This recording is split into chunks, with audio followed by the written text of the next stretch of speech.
Good day, sir. So in this presentation, we will explore the concept of VLANs and how they are implemented in the network using Cisco Packet Tracer.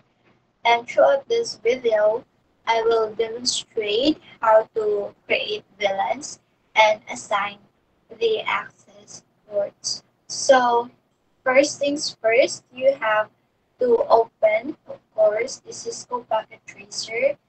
I will gonna write a comment lang dito or a note that this video presentation regarding VLAN with access port. So here, I'm going to discuss the presentation with regards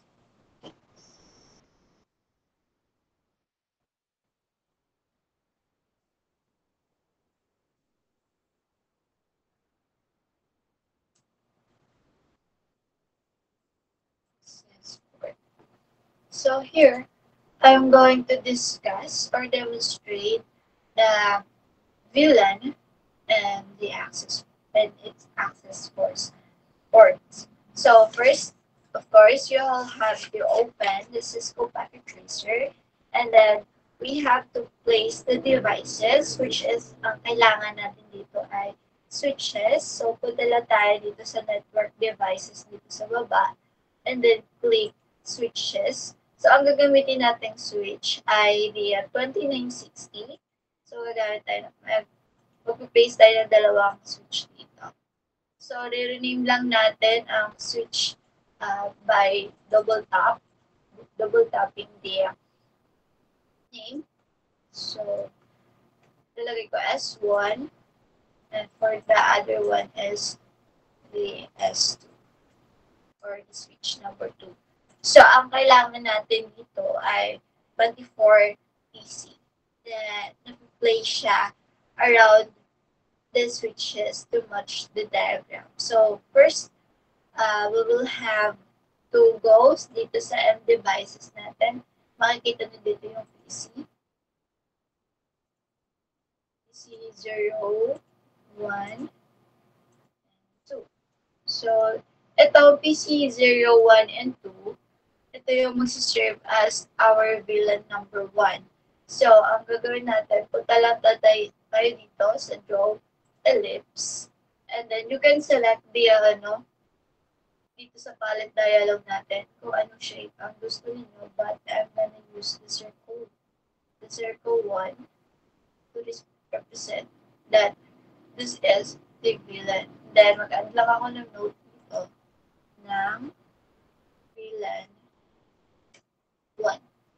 So, there, mayroon na tayong VLAN number 1. Next na gagawin natin ay sa VLAN number 2 naman.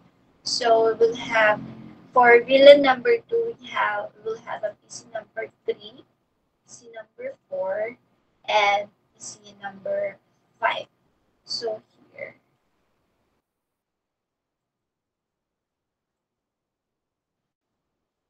Same process. Maglagay lang tayo ng circle dito.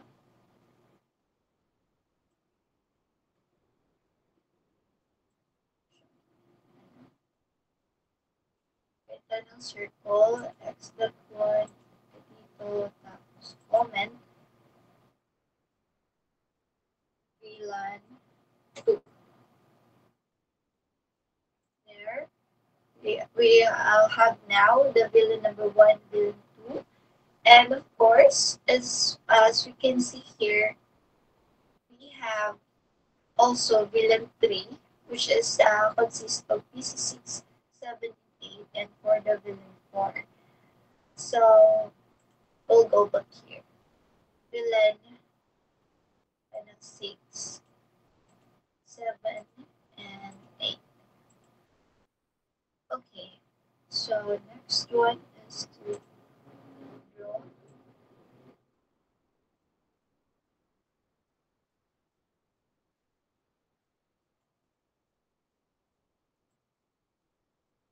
right there.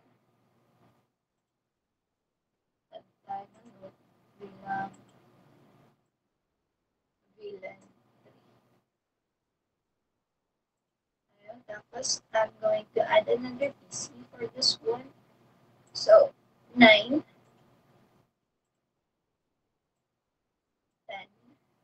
and 11. So just pull up.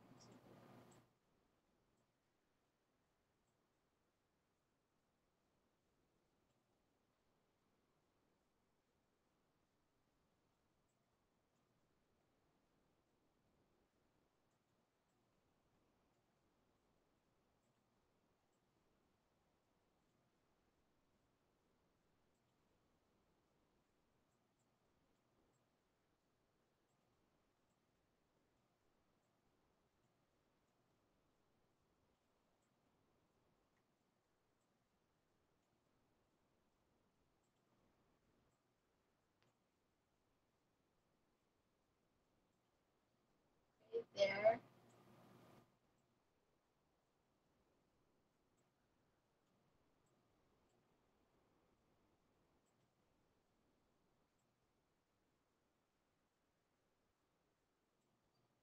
Same process. And then mag-add lang tayo ng notes for VLAN number 4.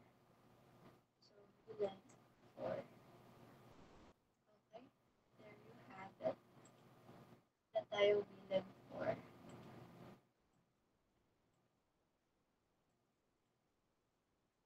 So, adjust ko lang to para mas maayos.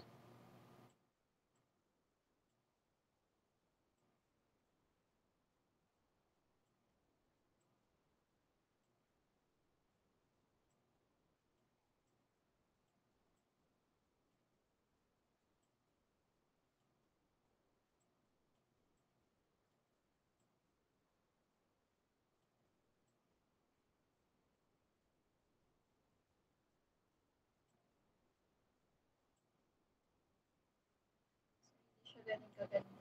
Pero, yeah.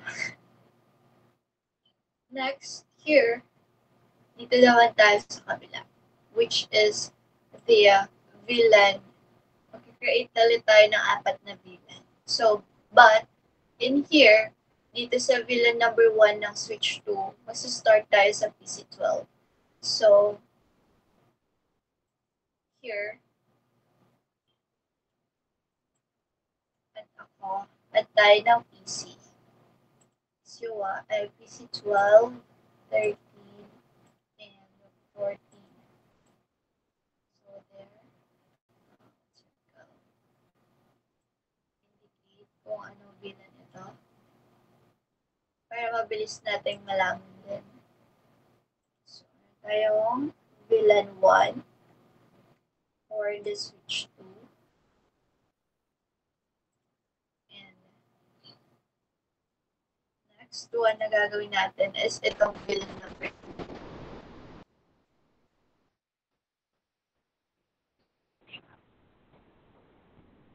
Tayo ng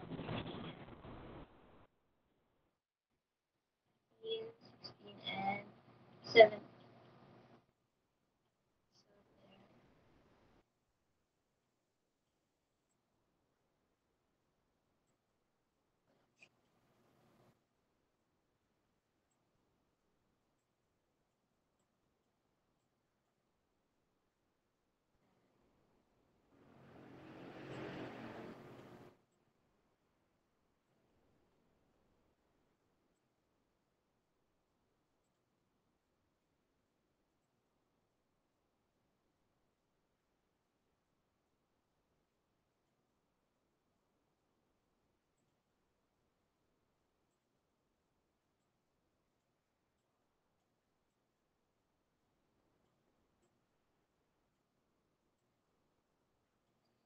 Tapos, VLAN 2.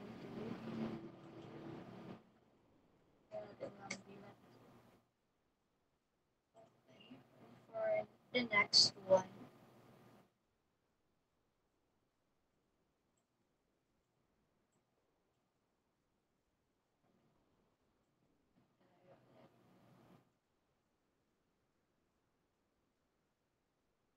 another PC for VLAN number 3. PC 19, 20.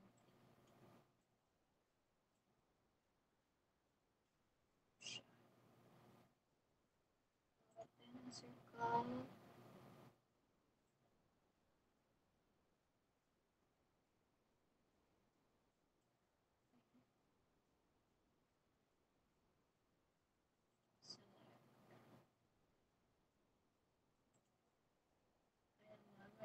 Ay, for villain 3, dalawang PC lang, which is 18, 19. 18 and 19. So, 20. Pwede na siya. Pwede na put that sa villain number 4. So, natin yung villain number 2. I'm gonna delete lang this one.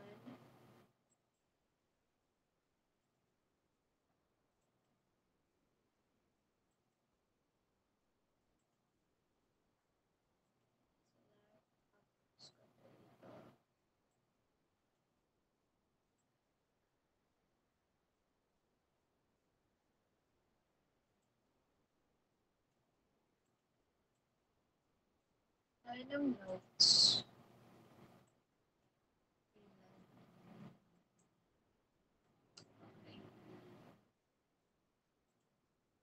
Tapos, for villain number 4, we have the PC 20, 21, and 22.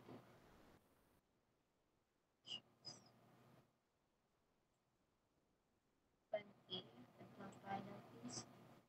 21, and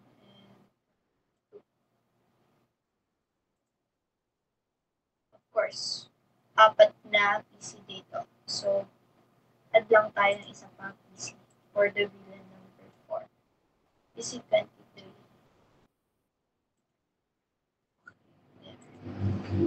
20, 21, 22, and 23.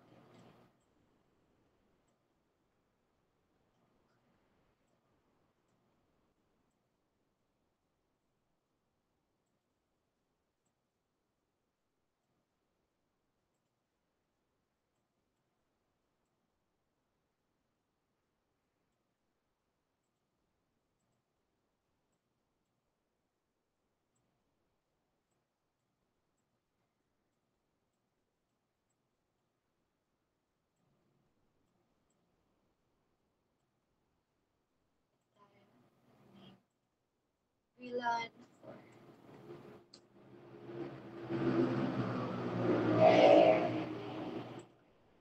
So, ayun, tapos na tayong maglagay ng ating isip ko lang ng content since parang hindi siya align.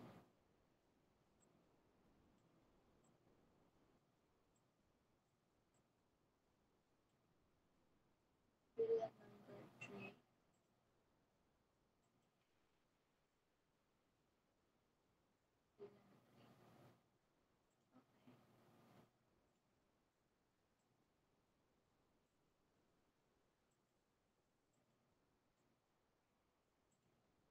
Villain 3. Okay, ayun na.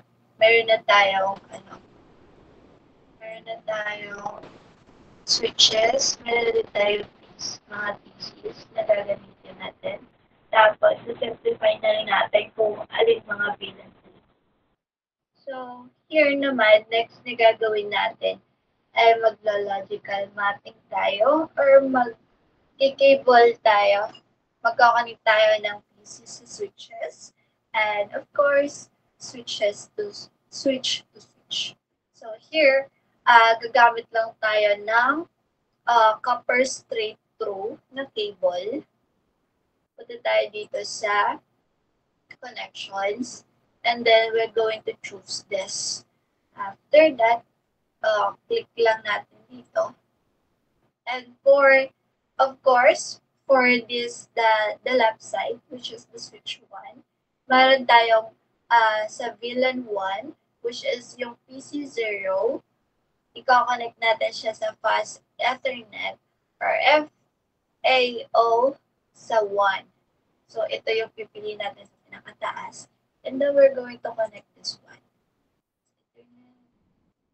There. And the next one is this one. The fast Ethernet 2, connect to the PC1, and then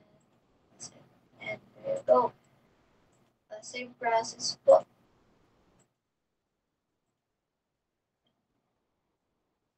Of course, for the villain number 2, which is the PC3, same lang din po yung process niya, but PC number 3,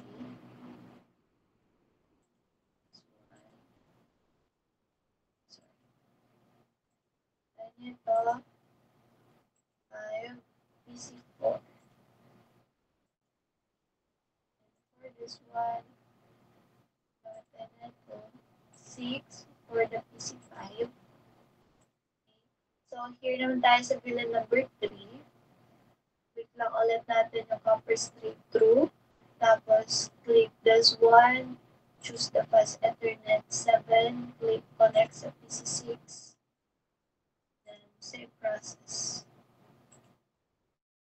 Okay, that is a 7. Okay. And 9. Connect to PC8. There you go. And then, dito tayo sa proceed tayo sa villain number 4. Dito tayo dito sa 10. Connect sa PC9. 11. Connect sa PC10. 12. Iko-connect natin dito sa 11. Okay, there you go. So, meron na tayong andito, cable na nagamit yung copper straight through na ginamit natin pang connect sa sa switches, from sa switches to the PC dito sa apat na VLAN. So, ito din yung gagawin natin sa kabila. However, magkakaiba lang is yung mga names nila. So, here naman, copper straight through ulit yung gagamitin. Click lang natin to.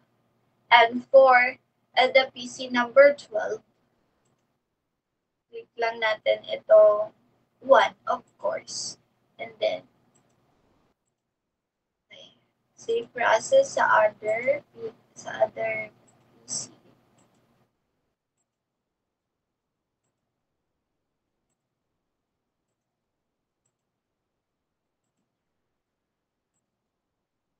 Punta tayo sa villain number 2. 4, that's dito tayo sa 15.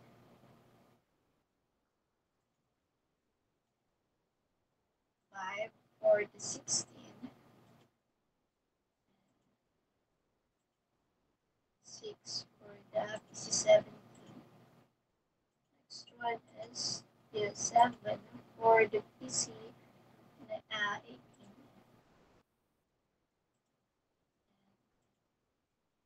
8 for the PC 19. And 9 for PC 21 and 20. For the PC 21, 11, 22. And then 12 to 23. So, ayun, we completely add cables from the switch to the PC. For meron tayo sa switch 1 and sa switch 2. And now, ang gagawin natin, i-connect natin tong switch, yung switch 1 sa switch number 2. So, ang gagamitin lang ulit natin, itong copper straight through from PC1, 13, 14. There. Next. 14 to 14. Next is 15 to 15. Next is 16 to 16. So, ayan, meron na tayo connection between the two switches. Now,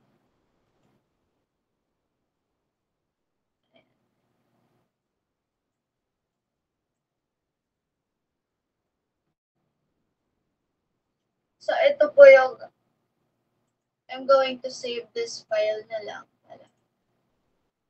Okay. Cisco Packet Tracer documents.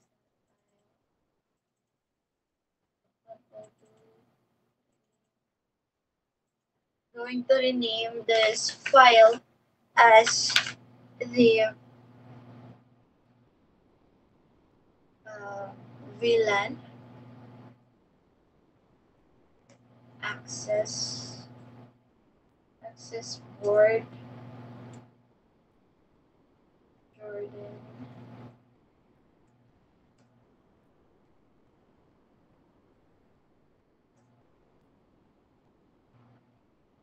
Black F. Okay. At PKE. So, save ko lang siya. There. So, now, meron na po tayong access port. Ang gagawin naman natin ngayon ay trunk port. Tatanggalin lang natin to. Delete lang natin to. Select this one. But this one. So this one is to VLAN with trunk port. So, ang gagawin lang dito ay i-delete ko lang to.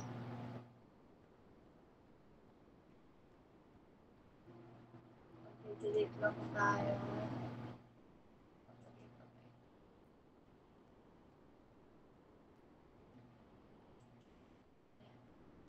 So, ayan, meron na tayong trunk port. So, ang pinagkaiba lang nito ang access port and the trunk port is yung access port natin, ito yung sa PC connections, which is it connect end devices, yun nga sabi ko sa PC, and it also belong exactly sa VLAN natin, which is yung trunk port naman, ito yung sa switches. Kumbaga, yung access port is the enter switch link. And the trunk port, ito yung switch to switch na that carry multiple VLANs simultaneously and also use the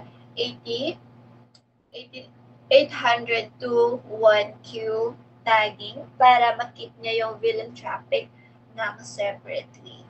And of course, ito yung enter switch na link. Pero yung access port naman po ay ito yung unchanged and the both PC. And yes, that's end of my demonstration. But thank you so much and have a great day ahead, sir. Before that pala, I'm going to save this file as trunk port. So, access port meron and access port ngayon ay trunk port. Black F. So, I'm gonna save this one. There. Thank you so much po, sir.